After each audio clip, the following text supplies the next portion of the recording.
Emily, is that from a place of caring, Emily? Yeah, I'm really proud of his progress.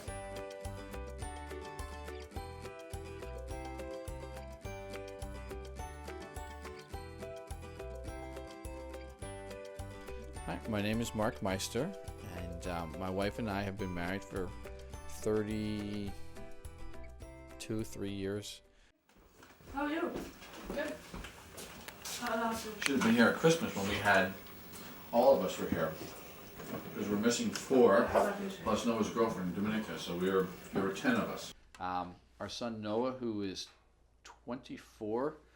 We have our daughter Emily, who is 22. Our son Ruben, who is 19. Then I have Abby, who's 18.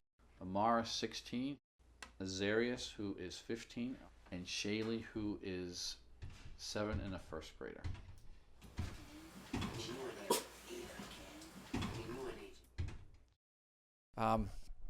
And I remember one time around this stage, I had all the kids down in Concord for some reason, and I don't remember why, but we stopped and had lunch at Burger King.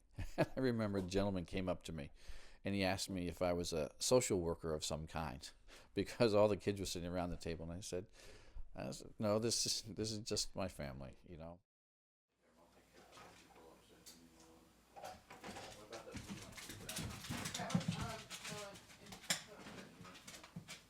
We had good children, and we thought we were great parents, and we were.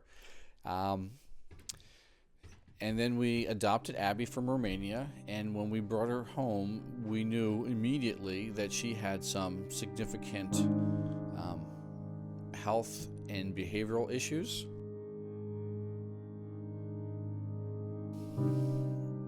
Abby was malnourished. She was almost starving.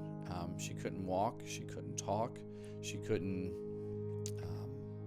chew food, and even had difficulty swallowing, and she was 2.5 years old at the time. And so our lives changed dramatically. I got a pizza butt this time. One again. I pizza butt this time. Yeah. Have a second? No, you can first that one too. So that's how we kind of got started. And then after a couple years, we realized having a child with special needs was not that difficult. You just had to have a different mindset to it. So then we wanted to add to our family. We had our own babies, so we didn't need to have a baby. We were looking for somebody a child who was older. There was a new program that just opened up in South Africa.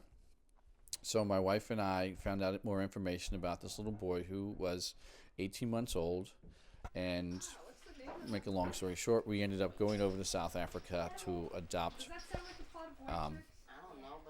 which would have been our 5th child at that point.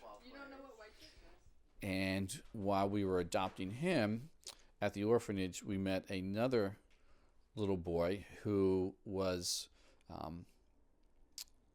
has cerebral palsy, and we were very impressed with his determination in life.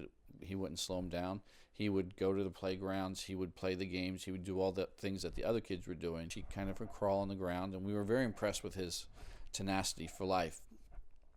So when we came back to the States, we thought about it, and we realized he really wasn't getting services for his cerebral palsy in South Africa. We went back 10 months later and adopted our son Amara. That's super job. Super job. Thanks. I'm happy, Gigi. And it really just kind of changed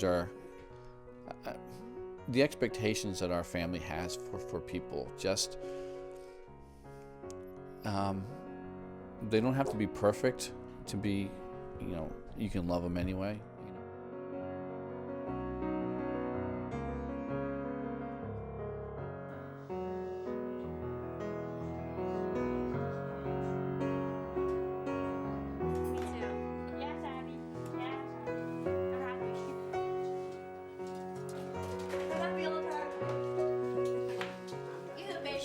my daughter's in college. I was recently at a high school basketball game, and the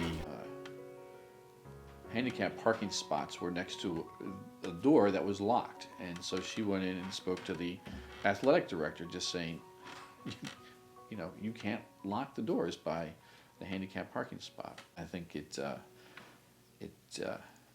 and my older kids now are doing things and incorporating things in their lives that make me feel like they got the lesson.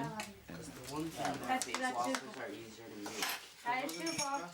point, at first I didn't want to be a parent advocate because I just felt like I just wanted to live my life and I shouldn't have to do all this stuff. When our son was younger, wanting to play in the local sports league, the local, town sports league, he used cuff canes, which canes that they come up and then they clip on the arms, and we just go and say, drop him off at practice and say, he's on your team, this is him, he's playing, just kind of not giving the people an option sometimes, just kind of saying, this is what you have, this is what you're going to have to deal with. I'm not getting involved in this one. Please. No. So when our town really didn't have a lot of opportunities for children with disabilities or differences not to be able to play sports, we really advocated for like a Special Olympics team and got a Special Olympics team here in town, and had to go to the town and ask them for the fields and ask them for basketball court time. Then I found that as I'm doing it for our own children, that I'm also kind of doing it for other children as well at the same time. It was helpful for a lot of people too, and we found that a lot of other people wanted to help too. They just didn't know how to.